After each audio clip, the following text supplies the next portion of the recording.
कृष्ण के जन्मोत्सव को कल बड़ी धूमधाम से मनाया गया। बड़ी दिव्य झांकी का दर्शन आप लोगों ने किया। कैसे वासुदेव भगवान मथुरा के कारागार से कृष्ण भगवान को लेकर के जमुना जी को पार करते हुए गोकुला में ले जाकर के किस तरह से वहां पहुंचाते हैं।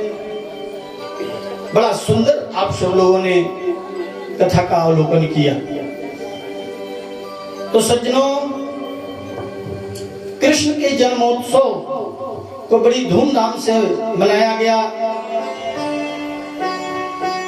और सज्जनों, जन्मोत्सव कन्हैया का सिर्फ एक दिन नहीं मना था,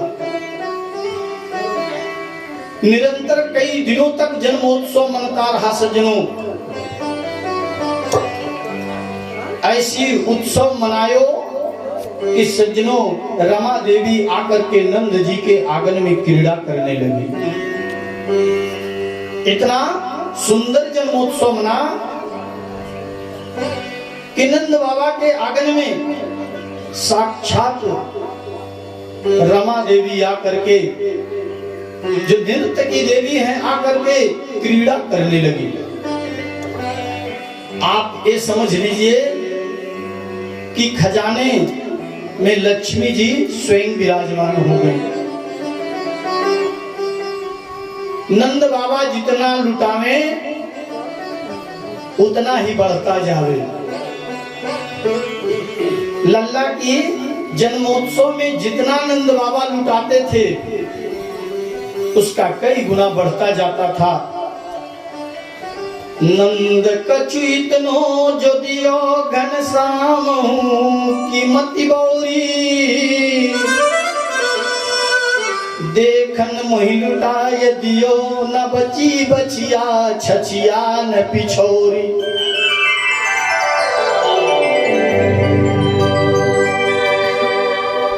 सज्जनों, ऐसी लुटायो नंद जी ने। उन्होंने ये नहीं देखा कि कुछ बचेगा कि नहीं बचेगा।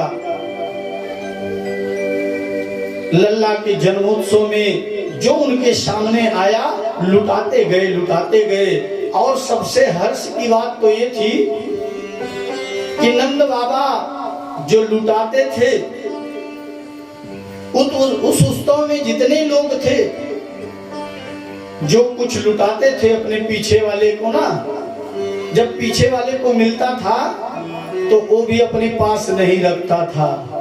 ये नहीं सोचता था कि हीरा जवाहरात मिल गया तो रख लूं।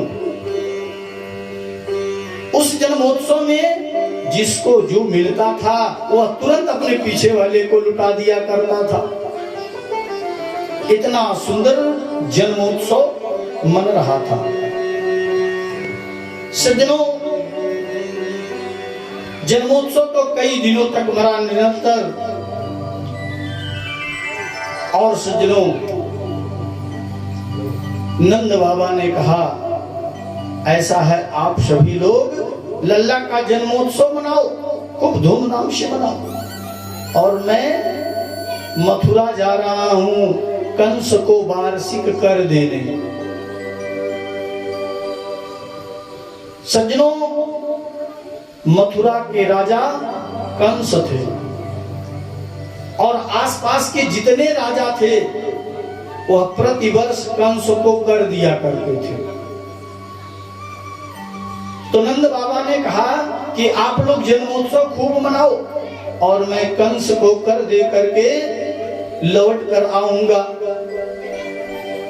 और सज्जनों, जैसे ही वार्षिक कर दे करके नंद बाबा लौट रहे थे तो सज्जनों, रास्ते में ही वासुदेव जी से मिलन हो गया। कंस ने कुछ दिनों के लिए वासुदेव जी को छोड़ रखा था, ढील दिया था। तो नंद बाबा का वासुदेव जी से मिलन हो गया। वासुदेव जी को 2-4 दिन के लिए कंस छोड़ा था। ऐसा सौभाग्य था कि दोनों लोगों का आपस में मिलन हो गया। अब तो सज्जनों, अहूते देवकी पुत्रा कंसेन बहुवता, एका वसिष्ठा वर्जया कन्या सापि दिवगता। और जब मिलन हुआ तो नंद बाबा ने वासुदेव जी से कहा कि बड़े कष्ट की बात है, बड़े ही कष्ट की बात है। जितने पुत्र तुम्हारे जन्म लिए, दुष्ट कंस ने आकर के सबको मार दिया। सभी पुत्रों को दुष्ट कंस ने आकर के मार दिया। भैया मैंने सुनी बाद में एक कन्या बची थी, वो भी स्वर्ग में चली गई। सुन करके मोकू बहुत कष्ट भयो। अब वसुदेव जी तो ये कह नहीं सकते कि तुम्हारे घर जो बालक है वो मेरा है, ये तो वासुदेव जी कह नहीं सकते, क्योंकि वासुदेव जी तो रात्रि में ही कन्हैया को ले जा करके नंद भवन में सुला आए थे। वासुदेव जी कहते हैं मन छोटा करने से क्या फायदा है। नंद जी बस ये समझो कि एक मेरो पुत्र आपके घर है, मन छोटा करने से कुछ मिलने वाला नहीं।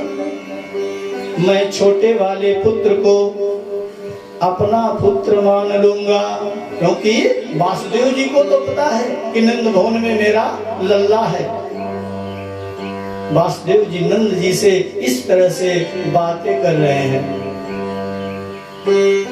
नंद जी ने कही भैया मेरो थोड़ी है, तुम्हारा ही समझ लेना। भाव बस उन्होंने कहा तुम्हारा ही समझ लेना। दोनों को मिल करके बहुत प्रसन्नता हुई सज्जनों, बहुत ही प्रसन्नता हुई। इधर कंस ने रात्रि में आपातकालीन सभा बैठाई और सज्जनों सभा बुला करके अपने सैनिकों से कहा मेरे शत्रु कृष्ण ने जन्म ले लिया है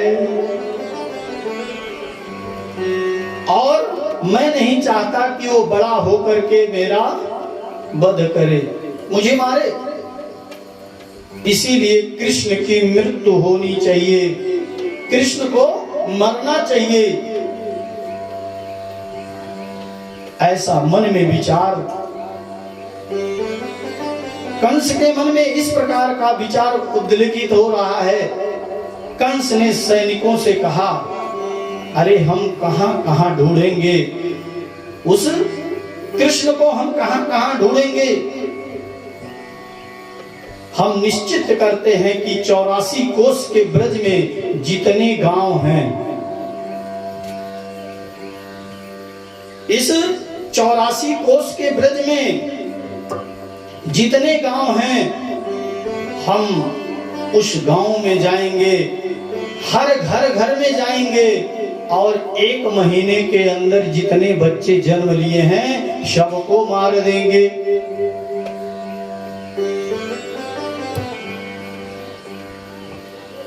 एक महीने के अंदर जितने बच्चे जन्म लिए हैं सबको मार देंगे।